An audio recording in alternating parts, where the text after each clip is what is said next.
Bonjour et bienvenue pour ce nouveau podcast. Je suis Guillaume Ribes, psychopraticien spécialiste des sujets touchant à l'identité, au deuil, à la fin de vie et au sens. Dans ce second épisode, je vous propose une réflexion sur la richesse de la personne âgée.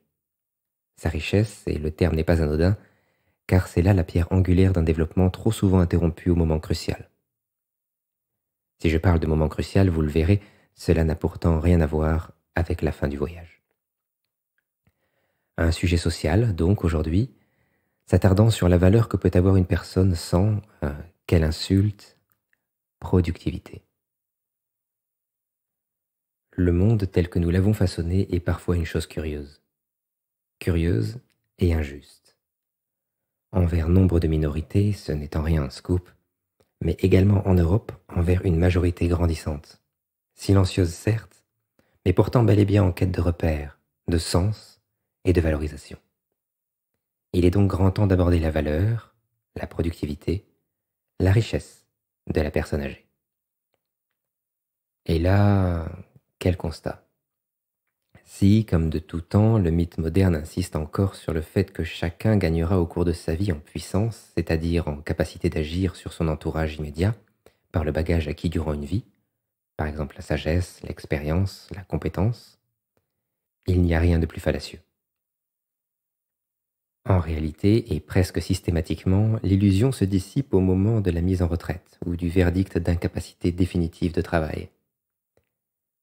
Du jour au lendemain, sans accompagnement aucun, l'honorable membre contributeur de la société se retrouve sommé de la faire fonctionner en se concentrant sur la seule demande qu'il peut incarner, l'offre lui étant désormais totalement inaccessible. Et qu'il soit bien content qu'on lui laisse cette liberté. C'est la seule chose le distinguant encore d'une charge, d'un poids pour cette société dont il ne fait d'évidence plus vraiment partie. Cruelle sentence lorsqu'on y a contribué pendant la majorité de sa vie. Ce message de mépris, il n'est que rarement explicité. Il est insidieux, ne dit pas son nom. On oublie simplement la personne. On considère que c'est maintenant à elle de se trouver un sens, ex nihilo, alors qu'on l'en a dissuadé une vie durant. Des activités, une implication poussée dans la vie associative, les petits-enfants. Leur problème. Notre culture requiert en réalité que nous soyons quelqu'un jusqu'à ce qu'elle juge nos ressources productives taries. Ensuite, et sans ressources en propre, c'est la mise au rebut, le grand saut, le début du déclin. Il ne s'agit naturellement pas de demander à la société de materner les personnes inactives. Ce ne devrait pas être son rôle. Mais simplement de s'interroger sur la non-responsabilité totale que celle-ci invoque, candide, lorsque vient le temps de savoir comment ces laissés pour compte auraient pu acquérir les clés leur permettant de déployer tout leur potentiel de vie, maintenant qu'ils en ont le temps. La faute à qui? Et faut-il réellement quelqu'un à blâmer? Ne s'agit-il pas simplement, comme on vient de le voir, de reconnaître, de considérer, d'inviter à la table ces indésirables n'ayant désormais, selon toute vraisemblance, plus voix au chapitre? Le mythe moderne est trop souvent tronqué à la sauce Disney, et ils vécurent heureux et eurent beaucoup d'enfants. Et après? Et cette vieillesse, cette impotence grandissante, ce dynamisme décroissant? Quand parle-t-on? Ce n'est pas seulement la fin de vie qui est considérée comme tabou, mais toute sa préquelle, couvrant de nos jours une période d'une moyenne de 20 ans. Le fait est que la société ne promeut pas de cadre permettant aux retraités de s'en sentir encore part. Au contraire, il est laissé à lui-même et on lui présente cette liberté comme une fleur lui étant faite, comme un honneur qu'on lui enseigna à réclamer. Mais cela ne dure pas. Cela ne dure jamais. La richesse de la personne âgée est systématiquement exploitée ou dédaignée. Le message, c'est celui-ci. Tu as donné à la communauté, il est maintenant temps de vivre pour toi. Pour certains, l'injonction fonctionne. Pour d'autres, là encore, une immense majorité est, passé quelques mois, pas du tout. La phrase toute faite gomme un besoin millénaire, omet que l'homme n'est pas ainsi fait. La société, il n'a instinctivement de cesse que d'y contribuer. Sans cette socialisation, sans cette valeur qu'il se donne à participer au destin commun, sans la fierté qu'il ressent à inlassablement faire une différence, il se renferme sur lui-même, devient aigri, décrépit, et, précipitamment, meurt l'ombre de lui-même, sans trop l'avoir jamais été, trop occupé à être ce qu'on attendait de lui. Précipitamment ne signifie pas nécessairement trop tôt en termes d'âge, mais bien plutôt en termes d'épanouissement. Et si nos retraités n'étaient encore que des bourgeons à peine éclos, ne demandant qu'à s'épanouir, rayonner, être sans relâche butinés jusqu'à ce qu'ils se fanent enfin, sereins d'être déjà un peu ailleurs. Et si nous leur offrions la possibilité de s'en aller avec, non chevillé au corps mais à l'esprit, la certitude de vivre désormais autrement, non seulement dans les mémoires, mais dans le substrat même de la société, façonnant passivement ces jeunes pousses à naître, qu'ils sont déjà quelque part. La richesse de la personne âgée comme terreau de celles en devenir. Mais faudrait-il encore que nous les butinions avant qu'ils deviennent ces fruits résolument trop mûrs, abandonnés sur l'arbre, qu'un coup de vent jettera à coup sûr un jour à terre, où de drôles d'oiseaux s'en repaîtront. Si les raisons de cette situation, à bien des égards inhumaines, sont nombreuses, nous ne nous attarderons ici que sur les causes psychodémographiques.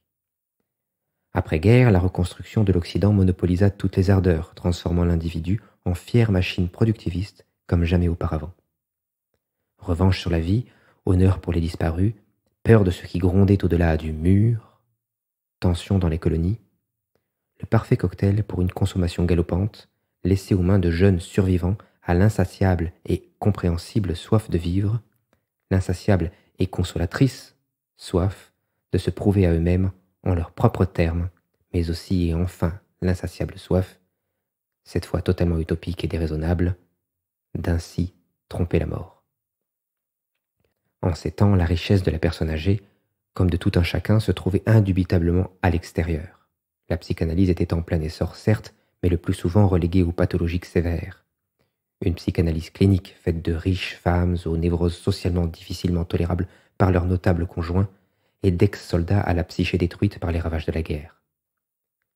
L'approche de cette génération vis-à-vis de la psychologie n'a que peu changé depuis. Tout ça, c'est dans la tête. Oui, effectivement, c'est dans la tête, mais pour eux, ce n'est pas réel. Prendre le problème à bras-le-corps, s'abrutir de quoi que ce soit qui empêche d'y penser, et la chose était réglée. Travail, alcool, peu importe. On était alors digne et respectable membre de la société, ou cause perdue. C'est encore le cas, ce qui explique en grande partie la détresse abyssale qui les saisit dans leurs dernières heures. Peu de nuances, aucun accompagnement. À ainsi tirer sur la corde, les personnes dites saines le restaient jusqu'à basculer dans la névrose la plus totale, et disparaissaient, cachées dans des mouroirs ou murées à l'étage par des familles honteuses d'avoir engendré un faible, un fou, un malheureux. Hélas, à richesse extérieure, pauvreté intérieure, à tout étage. Les baby-boomers ont ainsi avancé au pas de course vers une inéluctabilité confortablement niée, tant elle différait de leur expérience quotidienne. Motivés par la soif que je viens d'évoquer, ils tinrent les rênes de notre société pendant une éternité, prévenant que relève se fasse et condamnant notre société à un regrettable clivage qu'elle aurait pu éviter. Telles les saisons se succédant sans heurts, il est tout à fait normal que les générations aient leur tour aux manettes. Hélas, en France particulièrement, ces dernières dizaines d'années nous ont prouvé que le contraire, aussi absurde soit-il, n'était pas à exclure. Et c'est malheureusement compréhensible. Comment demander à ceux au pouvoir, en tout, pas seulement politique, de laisser leur place lorsque leur vie même ne se résume depuis longtemps plus qu'à la conserver?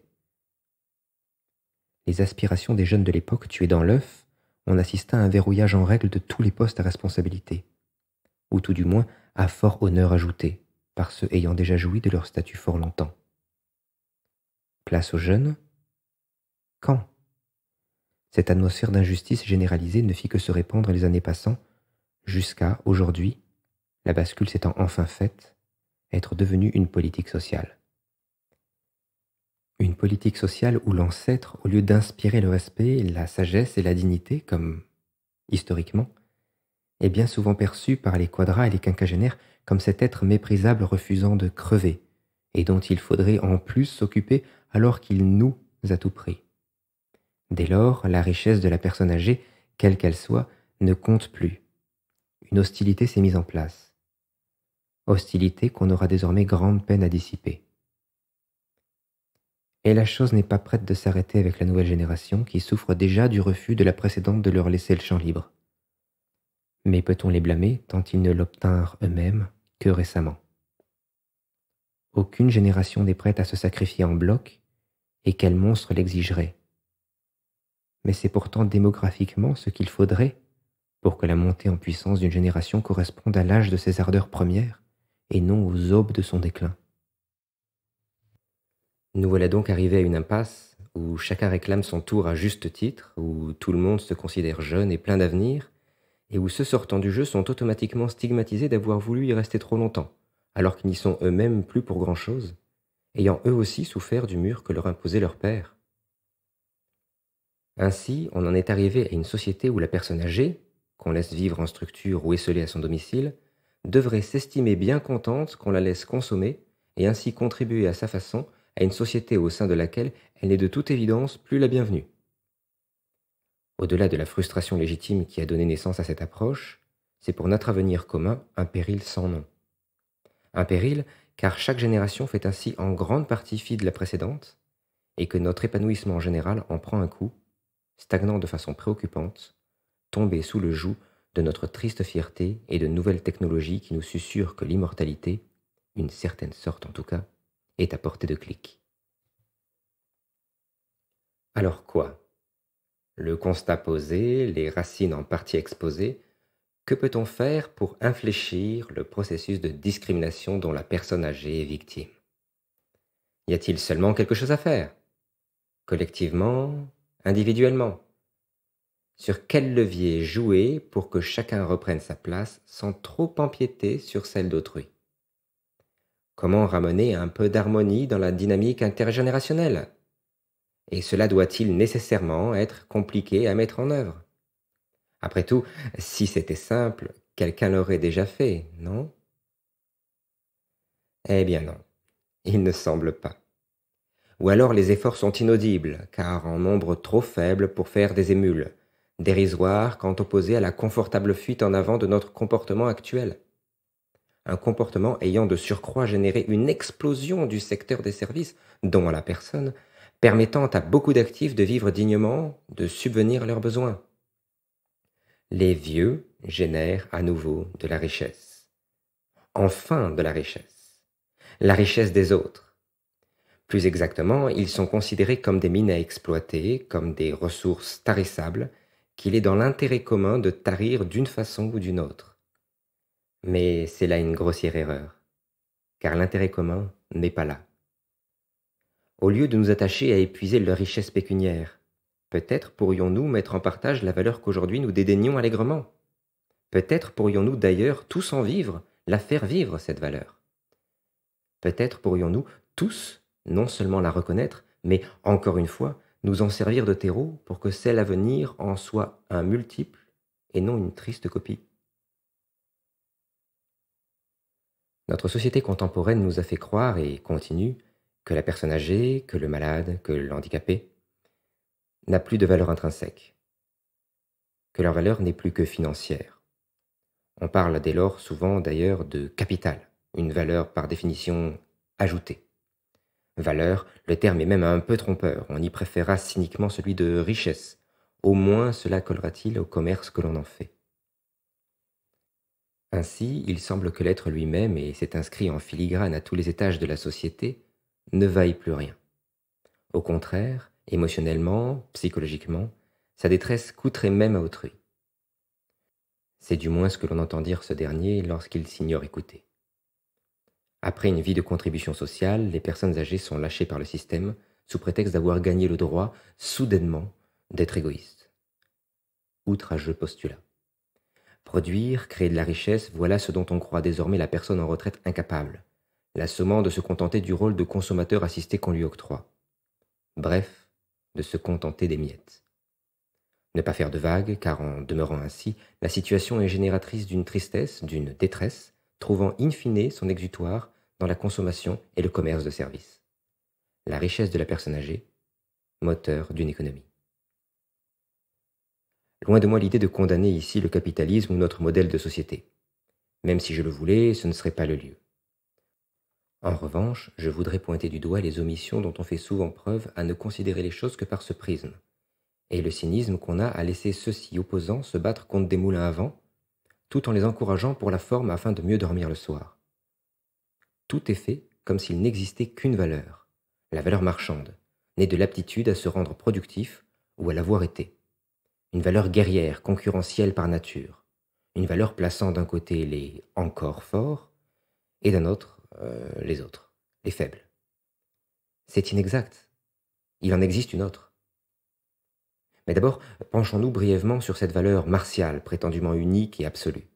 Une valeur de conquête, postulant que ce qui est gagné d'un côté est perdu de l'autre. Une valeur nécessaire à n'en point douter, présente, mais n'ayant que peu de mémoire ni de capacité de projection. Une valeur effective, fonctionnelle, capable dans l'instant de faire toute la différence entre succès et catastrophe. Enfin, une valeur d'honneur, donnant à qui la cultive sa dignité, mais en privant celui qui refuse de jouer selon les règles, ou de jouer tout court. Et le retraité ne joue plus.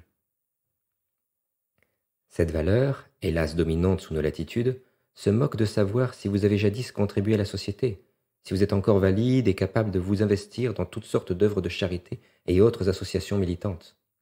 Vous n'êtes, techniquement, plus un rival, donc vous n'êtes plus rien, à moins que vous ayez des ressources financières, et là, vous vous transformez alors en marché à conquérir. Sémantique guerrière encore, rien d'étonnant à cela, tant ce prisme est proche de celui du premier seuil de l'archétype, justement guerrier, dont je vous reparlerai. Il est à préciser que ce n'est pas pour autant que la société crache en bloc sur l'inactif. Son implication, en tout et n'importe quoi, souligne bien souvent une administration trop consciente de ses limites. Cynique une fois encore, mais alors on voit immédiatement les responsables de tous bords se féliciter de la solidarité citoyenne, appuyant leur enthousiasme à grand renfort de statistiques célébrant les chiffres, toujours en hausse, de la participation de tous au bien-être commun. Pourquoi ? Tout simplement car ça se mesure et a donc une valeur. Un coût que n'a, de fait, pas à supporter une administration trop heureuse de n'avoir qu'à réglementer les différentes initiatives dont chacun pourra faire preuve et de transformer de sombres graphiques en arguments économiques et électoraux, leur donnant un prix. Nous l'avons vu, inné ou non, cette valeur martiale confère un sens à l'être ou au système qui l'épouse. Elle flatte l'ego, joue sur le besoin de reconnaissance du sujet, la terreur qu'il habite de manquer à son devoir, d'être jugé indigne, ou pire, d'être simplement ignoré. Une valeur tout sauf sociale qui fait son nid de la peur, celle qu'a l'individu de ne pas compter, celle le forçant à voir l'autre, sinon comme un ennemi, mais au moins comme un adversaire à défaire. Une peur qui n'est activée que par la rivalité, ce que le retraité n'incarne plus. À s'arrêter là, on conclurait presque que la messe est dite et que la résignation est de mise. Que ceux qui ont été quelqu'un ne seront jamais plus personne au regard du monde. Et pourtant, il y a autre chose. Et par autre chose, j'entends non après, mais en parallèle. Quelque chose se cultivant différemment, en silence et toute simplicité, sans effet de manche. Inutile d'entretenir le mystère plus longtemps. Il s'agit tout simplement du partage, de l'entraide. Tout cela pour ça, me direz-vous ? Eh bien oui, car au-delà des petits gestes du quotidien qui restent présents pour nous donner bonne conscience, et qui ne sont en rien négligeables, je parle ici d'une véritable attitude vis-à-vis d'autrui, d'une manière d'être au monde se fondant sur la complémentarité, l'assistance, l'écoute, ce genre de niaiserie.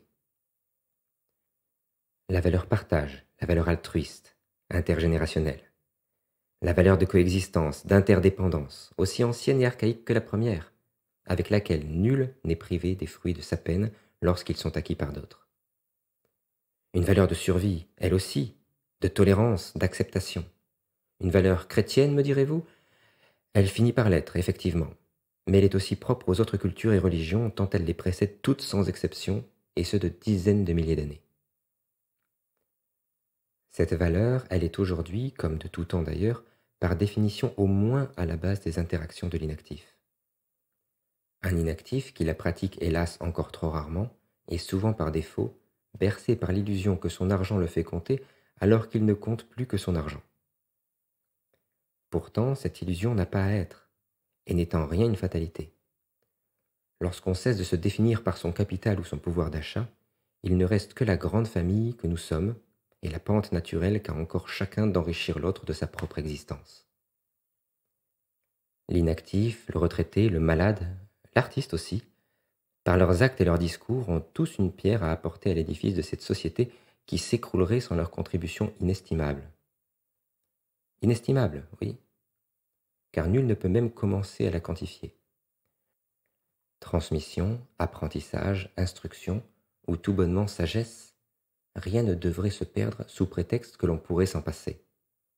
Car si l'on peut effectivement se passer de tout, on en meurt souvent, et c'est bien ici le cas. À négliger le aujourd'hui dit accessoire, on passe à côté de soi, d'une part de soi-même, et l'on disparaît l'ombre de ce que l'on aurait pu être, et pire, demeurer.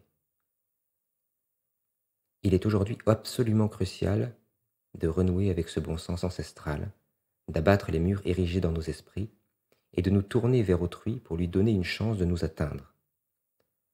On ne se rencontre jamais qu'au milieu du gué. Nous rendre disponibles, nous ouvrir aux inactifs, retraités et malades en tête, c'est créer les conditions d'une situation leur laissant se redonner sens. Ce bon vieux sens qui fait défaut à tant et que chacun quête en tout. Ce bon vieux sens qui transcende le temps, les êtres, et qui, partagé, nous rapproche un peu plus d'un niveau d'existence dont nous n'avons même pas idée. Tentant, non? C'est la fin de cet épisode. Merci de l'avoir suivi, merci pour votre temps. N'oubliez pas de vous abonner si ce podcast vous a plu et que vous souhaitez être tenu au courant des nouvelles sorties sur la chaîne. À très vite!